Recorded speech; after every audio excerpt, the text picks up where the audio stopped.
Oke guys, balik lagi bareng gue Demi di channel Karmel Popcorn, channel spesialis yang khusus membahas film-film Asia terbaik yang berisikan cewek Asia cantik dan seksi, cuy. Mantep nih.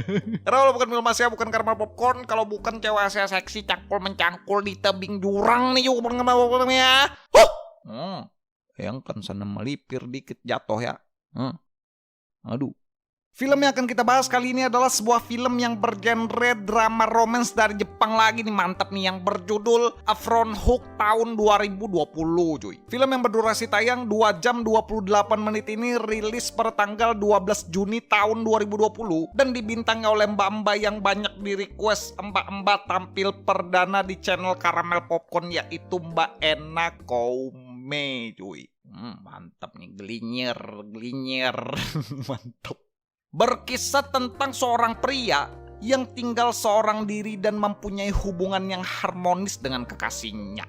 Sampai pada suatu hari ada seorang wanita penghuni baru di sebelah apartemennya yang bersikap baik dan membuatnya penasaran. Apakah yang akan terjadi kepada hubungan pria ini dengan cerita? Penasaran gimana alur cerita dari film ini? Siapkan cemilan kalian, langsung aja kita gas ke pembahasannya, cuy. Betal sausan belekap. Caya nih cola namanya betam lao. Tang sana yang ma chung le na kesang na yang mga chung le. Dah.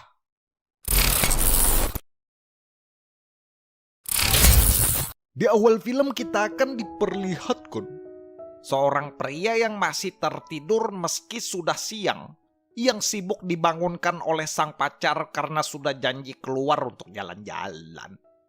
Mas-mas begadang menjaga warnet 24 jam bernama Shinichi Hirata. Aduh, ini orang ini lagi yang mainnya. Dan mbak-mbak kacamata jadi pacar diceritakan bernama Jenyang. Namanya Jenyang lagi. Mbak Jenyang datang ke rumah Mas Hirata dengan tujuan untuk membangunkan sang pacar. Karena mas-mas legend lupa janji ketiduran akibat tadi malam begadang mabar di jembatan. Setelah meminta maaf, Mas Hirata yang ingin mencari udara segar karena baru saja bangun. Ia pun membuka jendela dan menemukan kamar kosong di sebelah ternyata ada yang baru mengisi. Yang ternyata itu akan dihuni oleh seorang wanita lucu-lucu manja gelinyir-gelinyir. Mbak-mbak pura-pura sibuk melipat daster bernama Koume. Mbak Koume diceritakan adalah seorang wanita single yang hanya tinggal sendiri dan bekerja paruh waktu kalau lagi tidak punya kesibukan.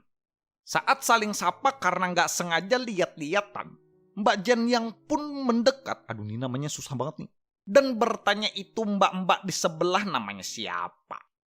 Mas-mas legend yang kagok karena ada sang pacar berdiri di sebelah. Ia pun bilang kalau ia juga nggak tahu. Paling orang baru pindahan mengisi apartemen sebelah. Setelah selesai makan malam bersama Jenyang binti Hairudin pada malamnya, mas-mas legend yang bajunya belum diganti dari tadi siang. Ia yang bingung mau ngapain karena di kamar nggak punya PS, nggak punya PC.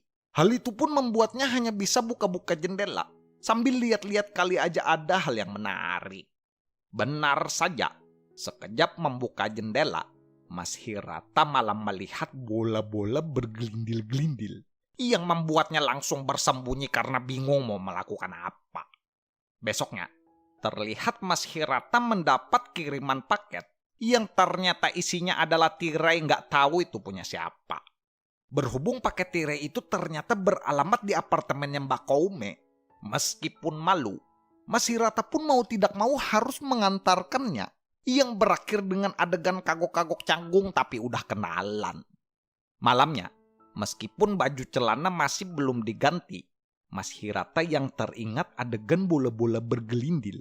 Ia pun tak tahan dan lagi-lagi membuka jendela, yang kali ini ia melihat adegan colok-colok stop kontak.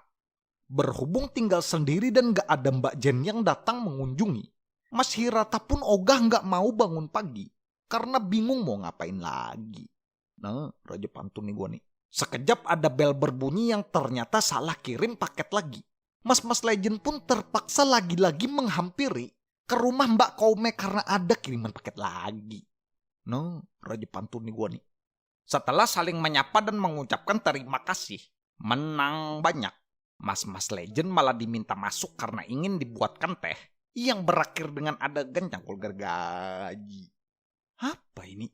Kejadian itu pun membuat Mas Legend memutuskan untuk bolos tidak masuk sekolah dan beralasan sakit sama Mbak Jen yang karena pengen curi-curi waktu. Melihat Mbak Komis sudah siap mengambil kuda-kuda melancarkan aksi, Mas Hirata pun bilang kalau ia ingin keluar membeli bumbu, menyelinap ke kamar Mbak Komi yang berakhir dengan cangkul gergaji. Hah? Aduh. Dan filmnya pun berakhir dengan Mbak Jen yang sudah merasa pacarnya bertingkah aneh dan memutuskan untuk pergi. Dan Mas Hirata yang bisa leluasa sesuka hati keluar masuk bolak-balik pergi ke apartemen sebelah. Cuy. Oh, aduh. Oke guys, ya mungkin segini aja ya untuk pembahasan film Asia kali ini ya. Ini buat kalian yang pengen nonton full movie-nya, kalian langsung aja search nonton film Divi AJ Strip 460 di Google Chrome. Cuy. Dari film ini kita bisa belajar, nah mantap nih belajar dari Mas Legend ya. Kesetiaan bermula dari kebersamaan, berkembang karena pengertian, dan bertahan karena rasa saling percaya. Kita sebagai laki-laki harusnya bisa belajar untuk mengontrol kemauan diri. Karena apabila tidak, semua hal itu akan berakibat bisa melukai perasaan orang yang sudah menyayangi. Cuy. Ngomong apa gue barusan? Seperti biasa nih gue mau ngucapin terima kasih banyak nih buat kalian yang udah nonton dan terima kasih banyak buat kalian yang udah subscribe ke channel Caramel Popcorn. Kita juga punya channel Caramel Popcorn yang kedua, kalau kalian mau subscribe silahkan, linknya ada di deskripsi cuy. Nanti kita bakal bahas film-film Asia yang bagus-bagus lagi ya. Mungkin segini aja dulu nih. Jangan lupa like, comment, share, subscribe. Gue Demis sebagai narator pamit. Sampai ketemu di video selanjutnya. Thanks for watching guys. Bye-bye.